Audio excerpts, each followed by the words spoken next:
Anne Parker is the award-winning author of the Silver Rush mystery series, set in 19th century Colorado. And yes, that is Silver Rush, as distinct from the possibly more well-known Gold Rush.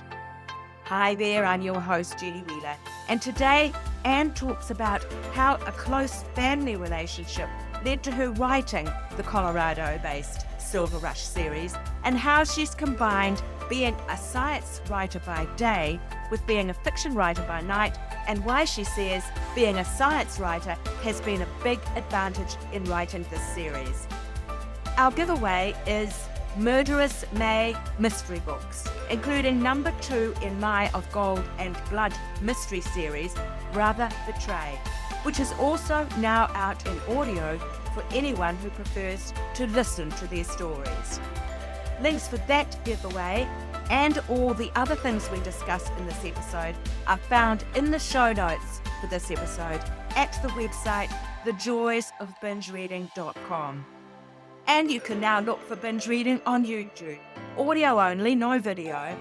If you like to consume your podcasts through YouTube, now you can hear Binge Reading that way. And don't forget, if you enjoy the show, leave us a positive comment so others will find us too. Word of mouth is still the best publicity anyone can get.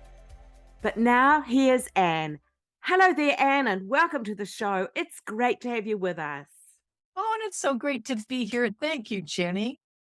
Now, just to get our geography straight before we begin, you're in Northern California and I'm in New Zealand, and we're about 16 hours apart. I'm right about Northern California, am I? That's correct. Yep, about 50 miles away from San Francisco. Most people know it's San Francisco, so yeah. That's not that far. I must admit, I have driven up that it's the Captain Cook Highway in the past, yeah. Well, Captain Cook Highway, I don't know what that is. Oh, I thought that it was the coastal road. I thought it was called the Captain Cook Highway. Maybe I've got that wrong. I think you're talking Highway 101, but in any case, along the coast, it's beautiful. Yeah, it is. It's gorgeous. Look, you're an award-winning writer with 8 books to your credit, and they're called the Silver Rush Mystery Series, and they're set initially in Leadville, Colorado, although the most recent book, which we're going to be talking about today, you've moved to San Francisco. So tell us how you got started with these. I understand you've got a family connection with the Leadville area. Tell us about that. Yeah, it's actually, I have a lot of family history in Colorado in general. My parents were raised there, and I still have cousin and a brother who was there. But it actually was my paternal grandmother who was raised in Leadville in the late 19th century. And this was a bit of family history I didn't know until I was, into my 40s and heading toward 50. And as a family genealogist, I was shocked because truly, all she ever talked about, I remember, was she talked about Denver, Colorado, and how wonderful it was and how she met Grandpa and stuff. So when my uncle told me that my grandmother was raised in Leadville, I was like, oh, what's Leadville? I've never heard of this place. And my uncle got very excited and said, oh my gosh, it was just the biggest mining area in the country at the time, and silver mining, and people came from all over. It was like the gold rush in California. He says, oh, Anne, I know you've been thinking about writing some fiction. You need to research Leadville and set a novel there. I just followed my uncle's directions. And it's been quite a journey, I gotta say. So was it a bigger area than the Nevada area, was it, in its time? In its time, it was. People came from all over the world to Leadville. And many of them didn't realize it's up at 10,000 feet in the Rocky Mountains. So it's like almost like 2 miles.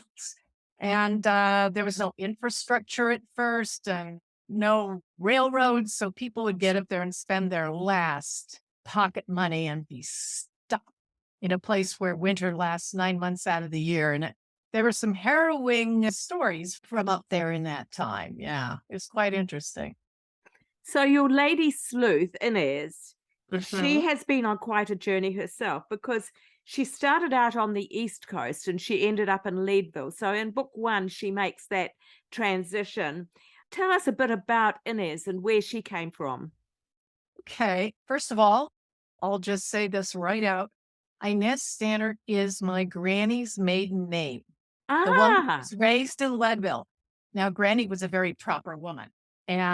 But I just loved her name. I thought it had such a strong ring to it. And I wanted to honor her in some way. So I actually asked the family, I said, the ones that were left, she was long gone. Do you think Granny would be okay if I took her name and gave it to rough, this strong minded, strong willed woman who runs a saloon up in Huntsville? And they said, oh, she'd love it. She'd just be tickled. She'd think it was great. That's how the name came about. And when I was trying to think of her background, I'd been reading about a lot of the people who came west, started on the East Coast. And I just put together a background where she's from a wealthy East Coast family. Father's one of those capitalist industrialist sort who makes a fortune in iron. And that none of that's actually in the book because you don't really go into a lot of background. But she comes from a very privileged background, but she's a very wild child. And she basically meets this handsome, sweet talking gambling man, and she just kicks over the traces and ends west with him. So that would be her husband, Mark Stannard. And it was fun. It was fun to write someone who comes from a privileged background, but is able to be a bit of a chameleon and fashion herself as need be for the situation. yes. So as you mentioned, she has to become a card sharp and a saloon owner in Leadville. There isn't perhaps too much else for her to do. But she's moved on through the book. She's now moved on. She had a rather unrespectable persona in those first few books, but now she's in San Francisco. She's gathered a young woman to her side as a guardian, Antonia, and so she's now trying to remake herself as a respectable businesswoman, largely for Antonia's sake, so that Antonia will be able to have a decent life. And in this book, a building that she purchases as an investment with a friend, one of the walls tumbles down virtually the first night they own it. And there's a body in the wall, and there's also gold coins in the wall. So that's a great way to start. And it's quite a temptation with all these gold coins to try and find out what's been going on. Tell us about is it called The Secret in the Wall? Yeah, the Yeah. secret in the wall. And yeah, it's been a lot of fun, although it was rather unexpected. Inez decided she was going to San Francisco, and off she went, bringing Antonia with her. And she helps women who run small businesses in Yes. San Yeah. Francisco, and she supports them with money and forms business partnerships. I'm always on the lookout for ideas, plot ideas that show up in either historical documents or newspapers. And actually, this body in the wall thing was born from a real incident in San Francisco where they were digging in the basement or sub basement of a San Francisco house and unearthed a coffin and a perfectly preserved body inside. And they had no idea who this was. How did they end up down here? Well, it turns out that the house was sitting on top of what used to be an old cemetery in San Francisco. All the bodies had theoretically been moved. They missed a few, including this one. And I read that article back in 2016, I think, and it just sat in the back of my mind. I was thinking, that is so cool. And then when it came time to write this book, it's like the body just moved into the wall. And it was like, wow, let's see what happens from here. And Antonia, who's about 12 or 13, no one's real sure of her age, she's fascinated by Treasure Island, which at this point is coming out in serial form in a young adult magazine.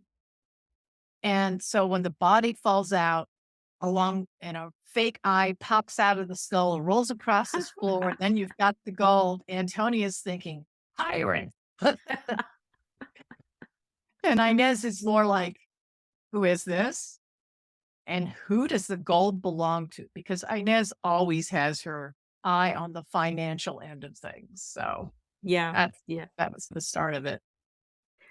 Looking back to Leadville, what's Leadville like today compared with in the 1880s? It is a much quieter place. Yeah. I think it was in 1880, 1878, 1880, there was actually talk of making it the capital of Colorado. It was Wow. that big Yeah. and that rich. Mm. There's a lot of money coming in and coming out of Leadville. And so there were like, I don't know, 20,000 people living there up at the top of the mountain. And now it's much quieter. The mining industry has pretty much gone away. There's one or two small operations, but it's become a mecca. This is very interesting for extreme sports. Oh, People who will run 100 miles all above 10,000 feet gosh. and Yeah. just that sort of thing, or bicycle or cross country ski. It's People are starting to realize that this is really a lovely place. So you get a lot of second home buyers popping up and it's changing. It was very quiet for a long time. And now I think there's more interest in it as a place for people to spend time, not just for the history, but for the beauty of the area and for the sports that are Yes. possible. Yeah. Are there many historic buildings left? Is it anything like, say, Virginia City, where there's a real sense of the past history? Oh, yes. At this point, if you walk down Harrison Street, which is the main street in town, Harrison Avenue, they still have the boardwalks. Wow. So Yeah. you can walk on it and get a sense of what that sounds like.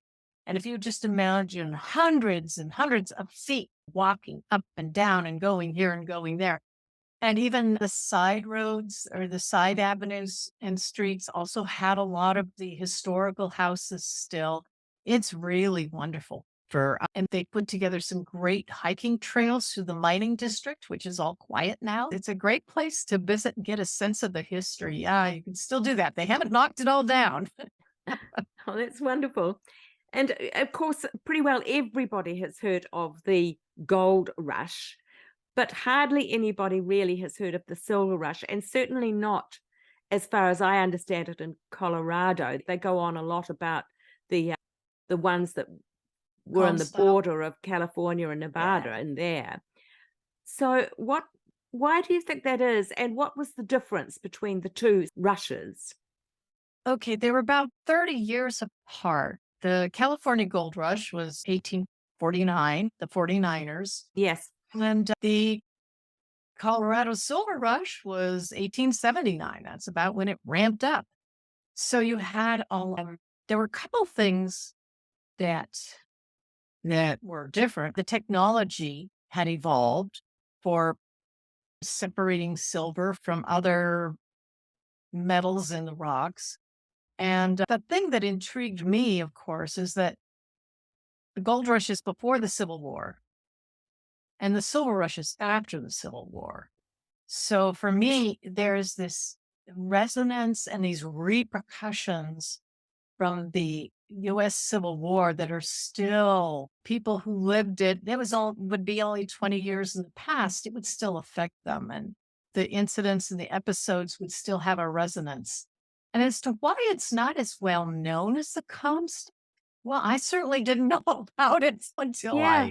Yeah. And your family was from there. So yes. yeah, the PR isn't as good, perhaps, or the marketing people were a little quieter. So why did you decide to write it as a mystery? You could have made a historical fiction or a romance, or what attracted you to the mystery genre? Yeah, I did toy with the idea of just making it a straight historical novel without a dead body, that sort of thing, crimes. But as a child, I was a voracious reader. And along with everything else I read, Sherlock Holmes and I read Edgar Allan Poe. So I already had a tilt toward Yes.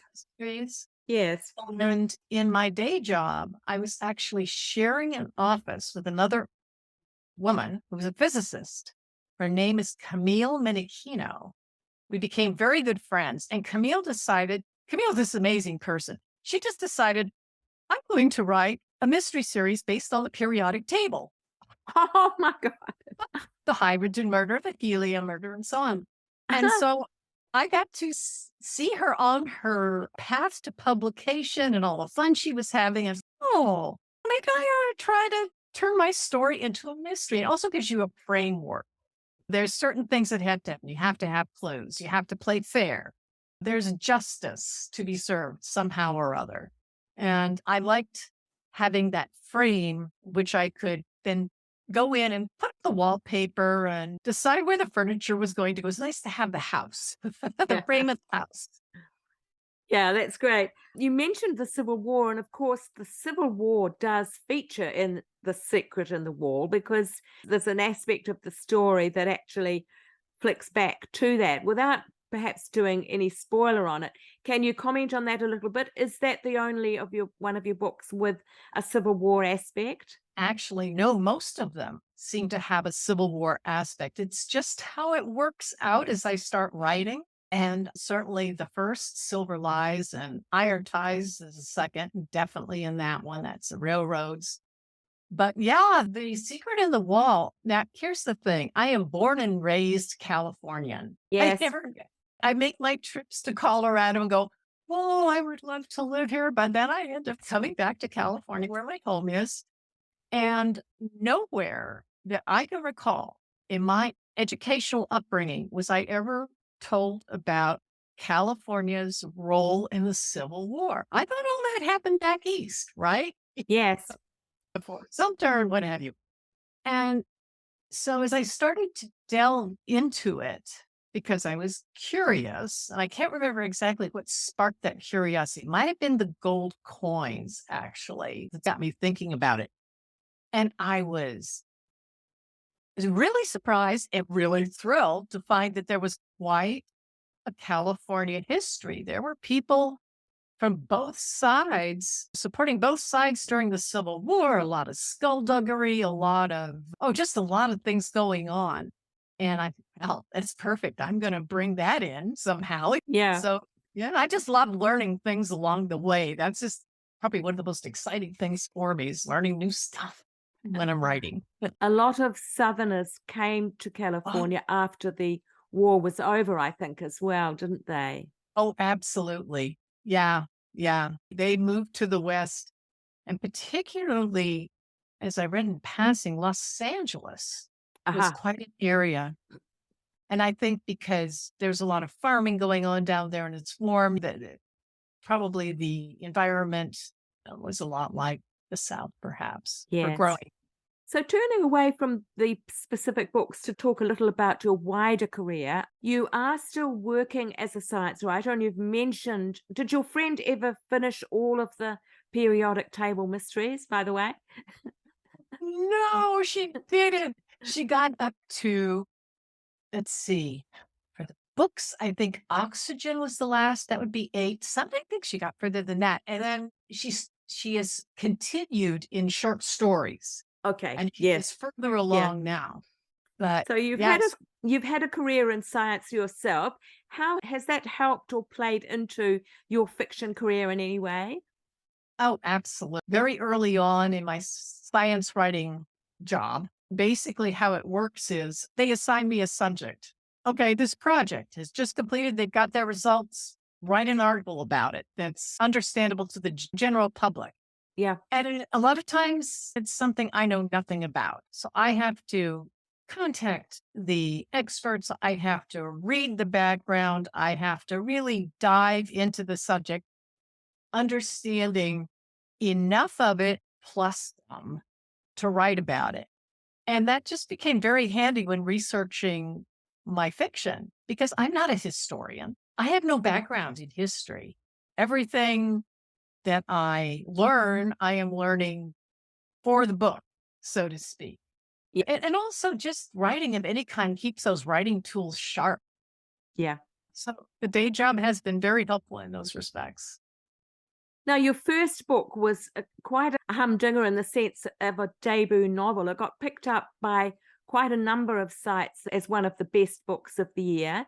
And now you've gone on to write another 7 of them. So I'm not quite sure how you define success as an author, but I consider that to be a success in its own right. And I wondered, what you'd credit that with. Is there any particular secret you could share with others about Oh. how to keep it going? That's an interesting one. And ah, a secret. I don't know. For me personally, I have to be passionate about the subject. And if I don't really care about the subject or can't get involved and excited, why spend my time writing about it? Yeah. And this is for me personally. I know many writers, it's a very workmanlike type job. It's got to write the next one. This is what's going to be about. Go. And you do it. And success is a funny thing. I was not expecting my little Victorian West mystery to end up so high on the radar. That first one, not at all. So it's serendipity. A lot of it is just chance. And I think, oh my gosh, I feel for people who come to me and say, how did you do it? I was just in the right place at the right time. I found a publisher after many publishers turned it down. I found a small publisher who said, yes, we'd love to do your book. It could have just as easily ended up in a drawer and never seen the light of day. Yes, I think it got the Chicago Times made it a book of the year, I think, didn't they? Yeah, it was Chicago Times named it one of the best mysteries of the year. Publishers Weekly named it one of the best mysteries of the year. It Yeah. won the Willa Award for Best Historical Fiction. Well, that firstborn of mine just racked it in. I made me feel very proud, very prized. That's So, wonderful. Do you do more than one a year, or what sort of a oh, schedule are you on? oh my gosh, I am on no schedule. I write them one at a time. My contracts are for a single book. It's because my life is as it is, and I'm the kind of writer I am. Doing a book a year, I have seldom done that. Let me Yes, put it that way for the eight yes. books. You can look at the publishing dates and get an idea. I've been at this for 20 years. I have 8 books. How come I don't have 20 books? Oh, very good question. It takes me as long as it takes. And I do tend to be driven by panic and deadlines. Closer it gets to deadline, the faster I write. And I suspect that's true for a lot of people too. Yeah, I'm sure it is. Has the pandemic interfered with your life in any way or changed anything about your writing? Ah, it certainly threw me for a loop personally. And I was very worried about family members, and work just did this. As for many people, it went 180 from being in the office, having an office environment, just working from home. That was it. All the equipment came home, connections made. This is it. And I'm moving my little setup. I sit out at the dining table for a while and then I go into an empty bedroom. So it really took the wind out of me in a way, but I did manage to write The Secret in the Wall during the pandemic. And there are some pieces in the book, some scenes that are very claustrophobic feeling. Because that was as a result of how I was feeling while being stuck at home.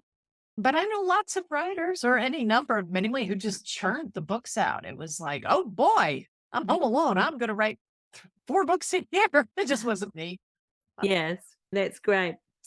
Look, this is binge reading, and so we do like to ask you about your reading tastes. Have you ever been a binge reader in the past? And what are you reading at the moment that you could recommend to listeners? Oh, gee. Yeah, I have binge read in the past. And I'm trying to think of some. When I was a kid, there was just this wonderful, oh, I don't know. It just felt like I could sit and read for an entire day, just the whole weekend. But anyway, I'm going to mention a couple of series that I have really enjoyed and found binge readable. One is Barbara Hambly writes the Benjamin January series. It's set in New Orleans in early 1800s, featuring Benjamin January, who's a physician. And her first book in that series is A Free Man of Color. And it's really a great book. Oh, I just think her whole series is wonderful. And Louisa Locke writes the Victorian San Francisco Mysteries. And those are lighter, cozy, and those are wonderful. Her protagonist, actually, she's had several as the series has gone on, but it started with a woman who ran a boarding house. Fancy that. And I often give a nod to Louisa for her amazing research. A lot of times I will turn to her with a question because she did her PhD thesis on women in the West, working women in the 19th century in the West. My gosh, she's a wonderful resource and she writes wonderful stories. Another sort of a binge-worthy series. It's a historical detecting duo, and it's the Carpenter and Quincannon Mystery Series. Features a former Secret Service agent and a female Pinkerton agent, and it's co-written by Bill Pronzini and Marcia Muller, who are two authors out here in San Francisco area. And those are great fun. Gee, I could mention too from your area, Sulari Gentile. Oh, And yes, I'm yeah, familiar with her. Yes. yeah, she writes the Roland Sinclair World War II mysteries. And the first one in that is A Few Right Thinking Men. That's a manly title. And those are great. And of course, Kelly Greenwood with Franny Fisher. Yeah, Yes. Yes. everyone knows Kelly Greenwood. She's And very famous. Yeah. I was interested when you earlier referred to Victorian West because it's a label that I've only just recently become aware of.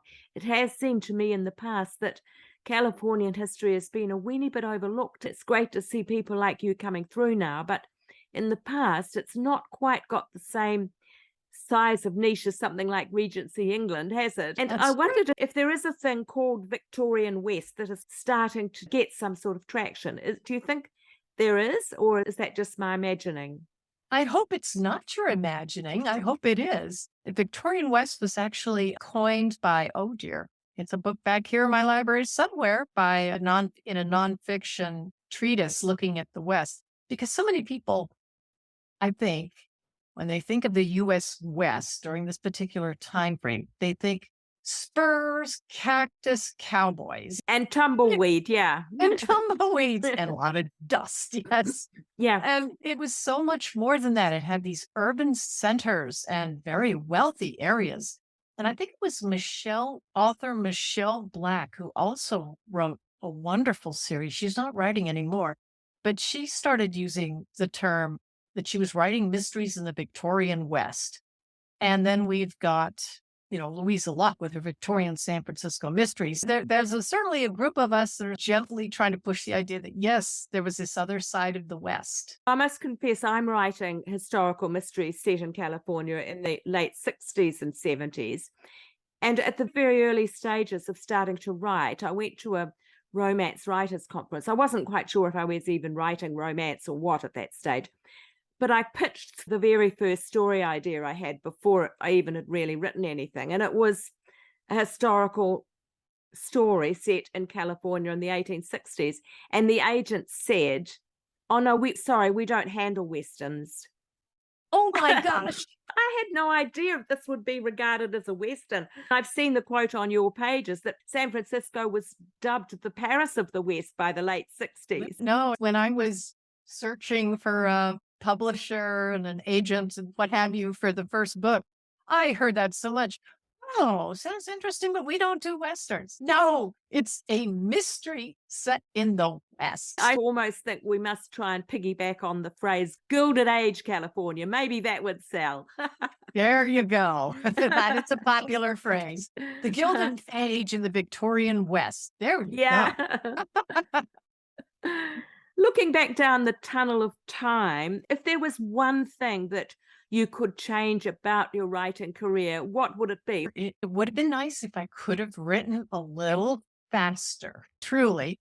And I guess if I was going to be just totally out there, I would have loved to have actually moved to Leadville and spent a whole year there, seeing the entire change of the seasons. Maybe, I don't know, maybe sometime in the future, but the future's getting shorter as I get older. But I would have loved to have done that. But Inez has moved on now, so you'd have to take her back there or find somebody else to be there. Oh, there's always ways to move your character around if you decide that's what you want to do. Yeah. Yeah. So what's next for Anne as writer? What have you got on your desk at the moment that you're working on? Okay, right now, I'll tell you this, I'm getting ready to retire from the day job. Uh-huh. So on my desk are things I need to finish up so that I can leave in a good position. I don't just want to throw papers in the air and say, bye bye, folks. I want to finish the projects I've got. And I'm going to take just a little time to decompress after that. But I have ideas for Inez. I have ideas for Antonia. I'm particularly excited about an idea for Antonia, and I'm not going to go into it because it's still sort of rumbling around in my brain.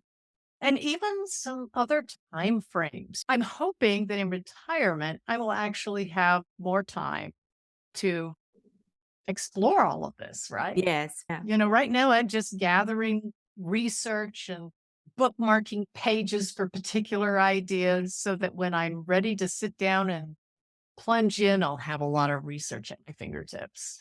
Wonderful. Now, do you enjoy interacting with your readers, and where can they find you online?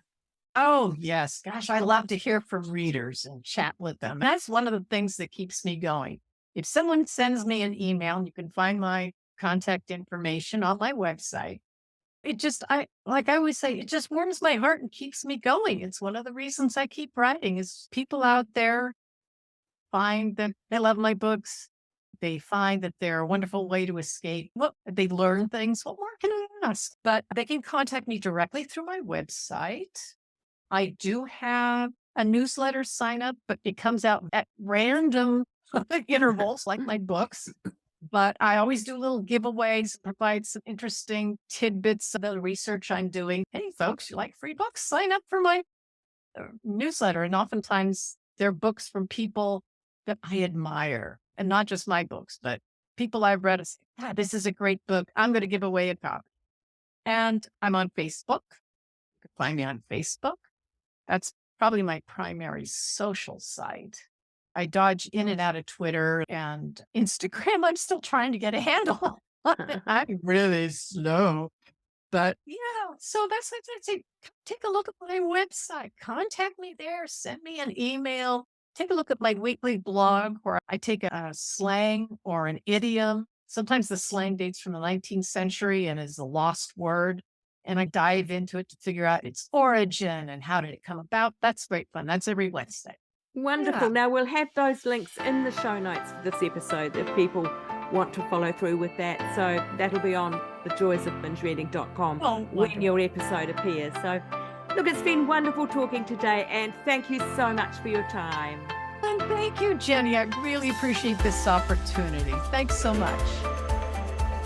Next week on Binge Reading, multiple series author Amy Van Sant, who writes gritty mysteries about a female bounty hunter, as well as hilarious cozies set in a Florida 55-plus age community.